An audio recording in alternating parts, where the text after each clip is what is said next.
దేవుని నామానికి మహిమ కలుగును గాక. ఈరోజు ధ్యానం కొరకు ఇర్మియా గ్రంథం 6వ అధ్యాయం. యెరూషలేములో బెన్యమీను గోత్రపు వారు ఉన్నారు. వారికి ఈ మాటలు, యెరూషలేములో ఉన్న వారికి ఈ మాటలు, దైవజనునికి కూడా ఈ మాటలు వ్రాయబడ్డాయి. అసలు ఈ బెన్యమీనీయులు ఎవరు అనంటే, ఆదికాండం 35వ అధ్యాయం 18వ వచనం చదివితే, అక్కడ యాకోబుకి రాహేలు కనినటువంటి కుమారుడు ఈ బెన్యమీను. ఈ యొక్క బెన్యమీను పుట్టే ముందు తల్లి ప్రయాణంలో ఉంది, నడుస్తూ ఉన్న సమయంలో ప్రసవం వచ్చే సమయం అయిపోయింది. అక్కడ అర్థమైంది, మంత్రసానికి సిద్ధం చేసింది ప్రసవం కొరకు. దారిలోనే ఆమె ప్రసవ సమయంలో కొంచెం ఇబ్బంది పడింది. ఆ ఇబ్బందులో ఆ మంత్రసాని అంటుంది, ఇదిగో ఈ రెండోసారి కూడా నీకు అబ్బాయి పుట్టాడు అని చెప్పినప్పుడు ఆమె ప్రాణం పోయేంత పరిస్థితి అయిపోయింది. అతనికి బెనోని అని పేరు పెట్టింది, చనిపోయింది. బహుశా ఆమె ప్రసవ సమయంలో రక్తస్రావం జరిగి ఉండొచ్చు. చాలా బాధపడ్డది, అందుకే బెనోని అని పేరు పెట్టింది. బెనోని అంటే నా దుఃఖ పుత్రుడు, అంటే నాకు ఏడుపు కలుగు చేశాడు. ఏడుపు కాదు, సావే కలుగు చేశాడు. ఆ బెనోని పుట్టిన కారణం దేవుని యొక్క అద్భుత ప్రణాళిక యోసేపుకి తోడుగా ఉండాలని. ఈ బెన్యమీనుగా తర్వాత వాళ్ళ నాన్న బెనోనిని బెన్యమీనుగా మార్చాడు. ఈ బెన్యమీను వంశము ఒక అద్భుతమైన వంశం. వీళ్ళు ఎక్కడున్నారు అంటే యెరూషలేము పట్టణములో ఉన్నారు. అయితే ఈ పట్టణం ఏమైంది? అన్యాయం చేసింది. ఈ పట్టణపు పరిస్థితి ఎలాగుంది అని అంటే, ఆ బెన్యమీను గోత్రం వారు ఉండటానికి వీలు లేని పరిస్థితి అయిపోయింది. ఎందుకు అనంటే, ఈ యెరూషలేములో దుర్మార్గం పెరిగింది, దుష్టత్వం బాగా పెరిగిపోయింది, చెడుతనం బాగా పెరిగిపోయింది, తిరుగుబాటు పెరిగిపోయింది. అందుకని ప్రభు ఏమంటున్నారంటే, బెన్యమీను ఇక్కడుంటే నిన్ను బతకనీరు, కాబట్టి నువ్వు వాళ్ళని విడిచిపెట్టేసి బయటికెళ్ళు అంటున్నాడు. అంటే కొంతమంది కొన్ని స్థలాల్లో, కొన్ని గృహాల్లో ఉండలేరు, ఉండనియ్యరు. జనాలు అలాగున చంపేస్తారు, బుర్ర తినేస్తారు, టార్చర్ చూపిస్తుంటారు. ఏదోలాగా దూరం అయిపోవాలనే వాళ్ళ ఉద్దేశాలు. మనుషుల యొక్క స్వభావాలు చూడండి ఎంత దారుణంగా ఉన్నాయో. ఏమి కలిసి ఉంటే కలదు సుఖము కదా, కానీ కొంతమందిని కలవనీరు, కొంతమంది కలవటానికి వీలు కుదరదు అని అంటారు. అలాగే బెన్యమీనుని చాలా బాధ పెట్టారు పాపం. దేవుని చేత నియమించబడిన వారు దుఃఖపు పరిస్థితులు ఉన్నారు. ఆదరించటానికి, ఓదార్చడానికి బదులుగా వారిని అనరాని మాటలు అంటుంటే ప్రభు అన్నాడు, మీరు బయటికి వెళ్ళండి, నేను వాళ్ళని శిక్షిస్తాను. ఎందుకంటే అన్యాయం చేసింది మీకు, మిమ్మల్ని ఊరుకునే పరిస్థితి లేదు. చెడితనం బయటపడింది, నేను చూస్తాను, వారిని విడిచిపెట్టే పరిస్థితి లేదు అంటూ యెరూషలేము గురించి వాళ్ళు చెప్తుండ్రు. ఇదిగో యెరూషలేమా, నువ్వు నా మాటిను, నా శిక్షకు లోబడు. నువ్వు ఎక్స్ట్రాలు చేస్తున్నావు, ఎక్స్ట్రాలు వద్దు నీకు, శిక్షకు లోబడు. నేను శిక్షించాలనుకుంటున్నాను, తలొగ్గేసాయి. అలా కనుక ఒగ్గితే నీకు బాగుంటుందని ఒక గొప్ప వార్నింగ్ ఇస్తున్నాడు ప్రభువారు. సొదొమ గొమొర్రా పట్టణానికి దేవదూతలు వచ్చాయి. అబ్రహాము అప్పటికి చాలాసేపు బ్రతిమలాడాడు ప్రభుని. నువ్వు అన్నట్లుగా ఒక 5 నీతిమంతులు ఉంటే వదిలేస్తానన్నాడు. 50 మంది నుంచి 5 బేరం ఆడగలిగిన అద్భుతమైనటువంటి వ్యక్తి అబ్రహాం. కానీ 5 కూడా నీతిమంతులు లేని కారణాన సొదొమ గొమొర్రా నాశనమైపోయింది. అదే గుర్తు చేస్తున్నాడు. ఇదిగో నీ జీవితం లోబడితే మంచిది, లోబడకపోతే శిక్ష వస్తుంది అని. నినివే పట్టణపు ప్రజలు యోనా ప్రకటించిన తర్వాత 3 దినాలు వాళ్ళు ఉపవాసం ఉండి కన్నీళ్లు కార్చి బూడిదలో కూర్చొని మొరపెట్టారు. అయ్యా, మేము దుర్మార్గులమే, చెడ్డవారమే, పాపం చేశాం, క్షమించు అని 3 దినాలు పశ్చాత్తాపం పట్టారు. దేవుడు వారి మీదకి రావాల్సిన శిక్షను తప్పించాడండి. కారణం ఏంటంటే వారు పడినటువంటి ఆ పశ్చాత్తాపం దేవుడు చూచాడు. ఈ రోజున పశ్చాత్తాపానికి మించిన ప్రాయశ్చిత్తం లేదు అనే మాట మనం వింటాం. మరి ఈరోజు పశ్చాత్తాపడకపోతే ఎలా కుదురుతుంది? చేసిన తప్పును బట్టి పశ్చాత్తాపడకపోతే ప్రభు చెప్తున్నాడు, నేను శిక్షిస్తాను అని. వాళ్ళకట దేవుడు చెప్పాడట, ఇదిగో మీరు చేసే పనికి మంచిది కాదురా అని. కానీ వాళ్ళు ఎలా ఉన్నారు అని అంటే, వినుటకు తమ మనసును సిద్ధపరచుకోలేదు గనుక వినలేకపోయారు. చెబితే వినలేదు వాళ్ళు, వింటే బాగుండు. తిరుగుబాటు చేశారు, గొడవ పెట్టారు, చాలా ఎక్స్ట్రాలకు పోయారు అంటున్నాడు దేవుడే. మరి ఈ రోజున నీ జీవితంలో కూడా నువ్వు ఎవరికన్నా చెప్తుంటే వాళ్ళు వింటలేదా? వాళ్ళకి వినడానికి మనసు లేదా? అయితే నీకు ఒకటి అర్థం అవ్వాలి, వారి జీవితం వేరే రూట్లకు పోతుంది అని. ఇంకా అంటాడు, వారు దేవుని మాట యందు సంతోషం లేని వారై దాన్ని తృణీకరిస్తున్నారు. దేవుని మాట వస్తే సంతోషించాలి, భయపడాలి, ధైర్యం పొందాలి. కానీ వాళ్ళు ఇలా ఏమీ అవసరం లేదు. దేవుని వాక్యానికి వారి హృదయాన్ని ఎవరు మనసును స్థిరపరచుకోరు. కాబట్టి వాక్యాన్ని బట్టి సంతోషం పొందలేకపోతున్నారు. వారు వాక్యాన్నట తృణీకరించారు. వాక్యం అంటే దేవుడు, దేవుణ్ణి తృణీకరించారు. ఈరోజు చాలా మంది ఇలాగే ఏడుస్తున్నారు. దేవుని మాటలు చెప్తే వాళ్ళకి నచ్చదు, దేవుని మాటలు చెప్తే వినరు, పైగా లేనిపోని తిరుగుబాటు మాటలు మాట్లాడుతున్నారు. ఇక్కడ ఏమంటున్నాడు, వారు వినడానికి సిద్ధపడే మనసు లేదు. వినరాలు, తృణీకరిస్తూ ఉంటారు. నాకు దేవుడు మాట్లాడి, నాకు గద్దింపేటి, నన్ను ఎవడాడు చెప్పడం అన్నట్టు మాట్లాడతారు. నీ ఇష్టంలే, నాకేం గాని దేవుడు అన్నాడు, నేను అణుచుకొని విసిగిపోయాను అంటున్నాడు. ఎందుకు విసిగిపోయావు నాయన నువ్వు అని దేవుణ్ణి అడిగితే ఆయన అంటాడు, నా మాట వింటారని, నా మాటకు లోబడతారని అనేక సార్లు నేను ప్రయత్నం చేశాను. ఎన్నిసార్లు చెప్పినా వినరే, వీళ్ళు వింటలేదు. పైగా నా మీద తిరుగుబాటు చేస్తున్నారంటే తృణీకరిస్తున్నారు.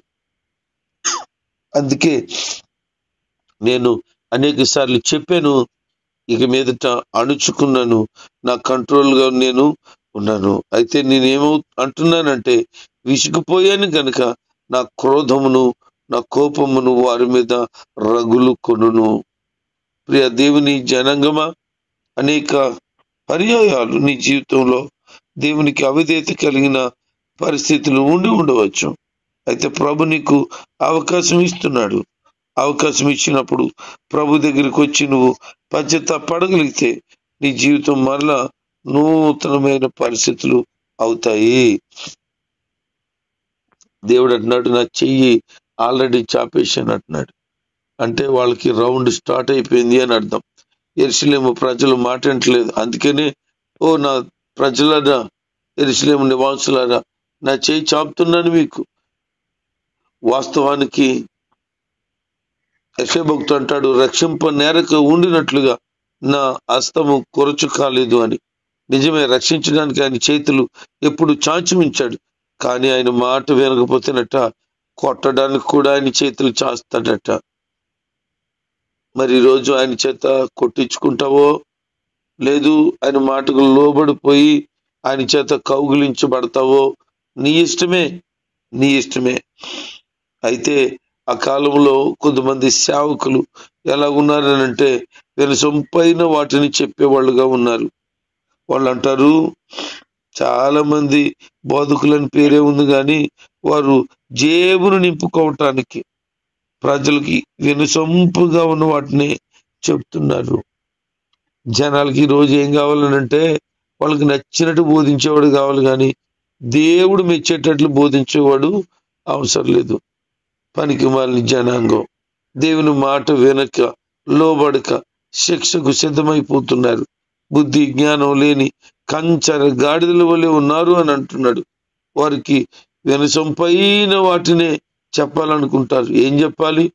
ఇక్కడ చెప్తున్నాడు, సమాధానం లేని సమయంలో సమాధానం సమాధానం అని చెప్పాలి. దేవుడు వారికి సమాధానం ఇవ్వడానికి ఇష్టపడకపోతే ఈడెవడు ప్రవక్త, ఈడెవడు సేవకుడు అలాగే సమాధానమని ప్రకటించడానికి అంటే డబ్బులకి అమ్ముడైపోయాడు, బ్రతుకును అమ్మేసుకున్నాడు.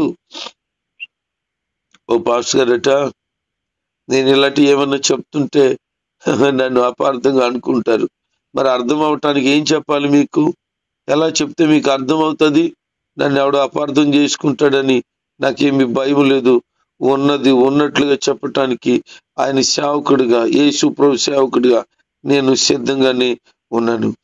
ఓ పాస్టర్ గారు ఒక ఆయన చనిపోతే స్నానానికి నీళ్లు సిద్ధం చేస్తారు కదా, వాళ్ళ ఇంట్లో మోటార్ ఉందట, ఆ మోటార్ వేసి నీళ్లు పట్టండి అని అన్నారట. అంటే ఒక ఆమె అందట, మోటార్లోంచి వద్దు పాస్టర్ గారు, అదిగో అక్కడ బోర్ ఉంది కదా, ఆ బోర్ని తెమ్మను అన్నదట. సరే సరే ఆ బోర్లోంచి తెండి అన్నాడట. చూడండి, ఇంట్లో మోటార్ వేస్తే ఇంట్లో నీళ్లు, ఆ ఇంట్లో యజమానుడే కదా చనిపోయాడు, ఆయన స్నానానికే కదా, పక్కింటి నీ తేవాలా, ఊళ్ళో రోడ్లో ఉన్నటువంటి బోర్ నీ తేవాలి, ఎందుకని తిప్పలు అని స్నానం చేయించడానికి ఏ నీళ్ళు అయితేనేమి. ఇప్పుడు అర్జెంటుగా లేచి, నాకు ఈ నీళ్ళు వద్దు, మా ఇంట్లో నీళ్ళు వేయండి, లేకపోతే అక్కడ నీళ్ళు తెండి అంటాడా? ఇయే మరి తెరం వరం లేని మాటలు పనులు అని అంటే జ్ఞానం లేని అజ్ఞాన హృదయం కలిగిన వారిగా ఉంటున్నారు. మార్పు చెందండ్రా బాబు అంటే నా మీద లేనిపోని మాటలు మాట్లాడే వాళ్ళుగా తయారైపోతున్నారు. మంచి చెబితే చెడు ఎదురవుతున్న రోజులు ఇవి. అయినా పర్వాలేదు, మంచి చెప్పాలి. మంచి అనేది తెలిసింది చెప్పకపోతే వాడు బతికిన చచ్చినట్టే లెక్క నా దృష్టిలో. ఒక దైవజనుడిగా ఇతరులకు మంచి చెప్పాల్సిన మంచి మార్గమైన యేసు మార్గం, నీతి మార్గం, పరిశుద్ధమైన మార్గం, సత్యమైన మార్గాన్ని బోధించవలసిన సేవకుడే ఒక చేతగాని వాడై, సన్నాసై, లేకపోతే అవిధేయత కలిగిన వ్యక్తి అయి ప్రజలకు లొంగిపోయి వాళ్ళిచ్చే డబ్బులకు లొంగిపోయి సేవ చేస్తే, బోధ చేస్తే, ఆచారాలు పాటిస్తే దేవుడికి నచ్చుతుందా? దేవుడు యజమానుడై ఒక పని చెప్పి ఈ పని ఎలాగ చేయండి అని అంటే నీకు ఇష్టమైనట్లు చేస్తే ఎలా కుదురుతుంది? అలాగ కుదరదండి. అందుకే అన్నాడు, ఈరోజు ప్రజలకు వినసొంపైన మాటలు కావాలి, వాళ్ళు నచ్చినట్టు వాళ్ళు చెప్పినట్లు చేయాలనుకుంటున్నారు. వాడంటాడు, ఇన్నాళ్ళ బాగానే మేము చెప్పినట్టు విన్నాడు, ఈ మధ్యలో మాత్రం వింటలేదు, వాడికి ఏదో వచ్చింది అంటున్నాడు. వాడు చెప్పినట్టు నేను ఎప్పుడు విన్నాను? దేవుని వాక్యం చెప్పినట్లు కదా నేను ఉన్నాను, అలా గదా బోధించాను. వాడికి బుర్ర పనిచేయలేదే ఏంటో నాకు అర్థం కాలేదు. వాక్యం ఏం చెప్తుందనంటే, ప్రజలట దురద చెవులు కలిగిన వారే ఉండి కల్పన కథల వైపు తిరుగు కాలము వస్తుంది అన్నాడు. అంటే లేనిపోని కల్పించిన మాటలు, కవించే మాటలు, ప్రజలను సంతోషపెట్టి ఒబ్బబెట్టే మాటలు చెబితే సంతోషం. అది కాదు కదా. పాపం ఉంది, చెడుతనం ఉంది, అన్యాయం ఉంది, దుర్మార్గం ఉంది, సమాజం చెడిపోతుంది. వీటన్నిటిని చెడిపోయే పరిస్థితుల్లో నుంచి బాగు చేయటానికి తప్పకుండా మాట్లాడవలసినటువంటి ఒక సాధనములాగా దేవుడు సేవకుని పెట్టాడు. మరి సేవకుడే మాట్లాడకపోతే ఎవరు మాట్లాడతారు చెప్పండి? ఎవరు మాట్లాడతారు? పోలీస్ అధికారి ఉన్నాడు, ఆయన రక్షించేవాడు. ఆయన రక్షించకపోతే ఎవరు రక్షిస్తారు మనల్ని? మిలిటరీ ఉన్నారు, ఆ మిలిటరీ వాళ్ళు తినేసి పడుకున్నారు అనుకోండి, మనల్ని ఎవరు రక్షిస్తారు? ఇంటి దగ్గర కాపలాలో కుక్క ఉందండి, దొంగ పడ్డాడు, కుక్కకు మొరగకపోతే ఇల్లుని ఎవడు కాపాడుతాడు? అంటే కాపాడవలసిన వాడు, బాధ్యత కలిగిన వాడు ఆ బాధ్యత విస్మరిస్తే ఎలా కుదురుతుంది? ఇంటిని పోషించవలసిన యజమానుడే తాగేసి తిరిగేసి ఇంట్లో దొల్లుతుంటే, రోడ్లంటూ దొల్లుతుంటే ఎవడ కుటుంబాన్ని పట్టించుకునేవాడు? ఎవడ కుటుంబాన్ని బాగు చేసేవాడు? ఈ మాటలు వింటున్న దేవుని ప్రజల, దేవుని వాక్యాన్ని చెప్పే సేవకుని చెప్పనీయండి, ఆయన సత్యాన్ని బోధించనీయండి, ఆ వాక్యానికి లోబడండి, నీతిగా బ్రతకండి. కానీ అవిధేయతతో ఉండదు, తిరుగుబాటు స్వభావం అసలు చేయవద్దు. ఎందుకో తెలుసా? క్షేమం కలిగే మాటలే దైవజనుడు చెప్తాడు. ఆయన మాటలు విని మేలు పొందుతూ కుటుంబాన్ని, సంసార జీవితాన్ని, వ్యక్తిగతమైన జీవితాన్ని కట్టుకోండి, బాగుపడండి. అందుకని దేవుని వాక్యంలో అంటున్నాడు ఆయన, మీరు దురద చెవులు కలిగిన వారిగా ఉన్నారు. సమాధానం లేదు అక్కడ. దేవుడు సమాధానం ఇవ్వట్లేదు, శిక్షిస్తాను అంటుంటే వీళ్ళు ఏం చెప్తున్నారు? మీకు మేలు కలుగుతుంది, మీకు క్షేమం కలుగుతుంది, మీరు అభివృద్ధి చెందుతారంటారు. ఎందుకు అంటున్నారంటే ధనం వ్యామోహంలో ఉన్నారు, లేకపోతే ప్రజలు పక్కకు పోతారేమో అని భయంలో ఉన్నారు. సత్యాన్ని చెప్పినప్పుడు ప్రాణం పోయినా పర్లేదు కానీ సత్యమే చెప్పాలి. ఇతరుల క్షేమము కొరకు ఆ మేలుకరమైన మాట గాయపరిచేదైనా ఆ మాటే చెప్పాలి. ఎందుకంటే ప్రజలు క్షేమము కొరకై దేవుడు తన సేవకుడును పెట్టాడు. ఈరోజు సంఘంలో, సమాజంలో ఎవరికి వారిదే, నాదే బాధ్యత, ఈ సమాజాన్ని బాగు చేసుకోవాల్సిన బాధ్యత నాకు ఉంది అని గనక ఉంటే ఇక మరలా ఎవరు ప్రత్యేకించబడి నియమించబడవలసిన పని లేదు. ఒకరోజు ఒక దైవజనుడు అమెరికా వెళ్ళాడట. వెళ్ళిన తర్వాత ఆ ప్రాంతంలో ఎక్కడ చూసినా నీట్గానే ఉందట, రోడ్డు మీద ఎక్కడ చెత్త లేదట, డంప్ యార్డ్ కూడా ఎక్కడ కనిపించలేదట. అతను చాలా ఆనందించాడు. ఇంకొక మాట కూడా విన్నాను, తెలంగాణ రాష్ట్రంలో ఉన్నటువంటి మంత్రి కేటీఆర్, ఆయన కూడా అమెరికా వెళ్ళాడట. అమెరికా వెళ్ళినప్పుడు అమెరికాని చూశాడట, ఎక్కడ చెత్త కనిపించలేదట. ఎక్కడైతే డస్ట్బిన్ లోనే అక్కడ మాత్రం డస్ట్బిన్ లోనే ఉందట. కానీ మనం అనుకుంటే ఫీల్ అవ్వద్దు దయచేసి. ఎక్కడ చూసినా చెత్తే, మా ఇంటి ముందు కూడా చెత్తే. అంటే మనం అంత శుభ్రత లేని వారే ఉంటున్నాము కదా. అదే ఈ చెత్తను ఎప్పటికప్పుడు పడిచేసి కాల్చేస్తే బాగుంటుంది కదండి. మా ఇంటి ముందు చెత్త కుప్ప పెట్టాం, అక్కడ చెత్త వేసిన తర్వాత కాల్చేస్తాం, కొంచెం నీట్గా ఉంటుంది. అలాగే ప్రతి ఒక్కరూ ఆ రెస్పాన్సిబిలిటీ ఫీల్ అవుతే చెత్త ఎక్కడి నుంచి ఉంటుంది, శుభ్రమైపోతుంది కదా. అలాగే ఏ ఒక్క వ్యక్తి వారి పట్ల శ్రద్ధ చూపించాడు కనుక బాగుంది అన్నాడు. ఆ కేటీఆర్ చెప్పిన మాట ఏంటంటే, మేము శ్రద్ధ చూపించాం అని అమెరికా వాళ్ళు చెప్పాడట. అమెరికాలో ఉన్న గొప్పతనం ఏముందండి? మనలో లేదండి గొప్పతనం. మనం చేయలేమా శుభ్రత? ఎవరికి వారు వారి ఇంటి దగ్గర శుభ్రం చేసుకుంటే గ్రీన్ సిటీగా మారిపోదో మన ఊరు, మన ఇల్లు. కానీ ఎవరిది వారు శుభ్రం చేసుకుంటే వారి బ్రతుకులు శుభ్రం అయిపోవండి. ఎదుటోళ్ళు చెప్పాల్సిన పరిస్థితికి వచ్చిందంటే దిగజారిపోయాము. చెప్తే కానీ చెప్పినా వినలేని స్థితి ఉంది. పైగా ఎలాగనుకున్నారు, నువ్వు నాకు చెప్పవసరం లేదు, నా శుభ్రం నాకు తెలుసులే అనుకున్నారు. నీ శుభ్రం నీకు తెలిసినప్పుడు చక్కగా శుభ్రం చేసుకో, లేకపోతే ఎదుటోళ్ళు చెప్పాల్సి వస్తుంది. ఇక్కడ ఇదే అంటున్నాడు, నువ్వు నాకు చెప్పవసరం లేదు, నీ కర్మ పో, ఎలా పోతే పో ఇంకా. కానీ అలా విడిచిపెడితే నాశనం అయిపోతావేమో అని బాధ. అందుకంటున్నాడు, పురాతనమైన మార్గాలను చూడండి, అక్కడ జరిగే పరిస్థితులను పరిశీలన చేయండి అన్నాడు. ఏమున్నాయి పురాతనమైన మార్గంలో అనంటే, సృష్టికర్త అయిన దేవుడు నిజంగా ఆరాధించే పద్ధతి బైబిల్లో రాసి పెట్టాడు. అది అన్నిటికంటే సనాతనమైనది. అది మొదట మానవులు, మనందరికీ పూర్వీకులైన ఆదాము అవల కాలంలో వాడుకలోకి వచ్చింది. అది మంచి మార్గం, విశ్రాంతి పదం, విగ్రహాలకు తావులేని మార్గం, విశ్వాస మార్గం, పవిత్ర మార్గం. ఆదాము అవ్వలు చేయబడిన తర్వాత అసలు విగ్రహం ఉందా? లేదు.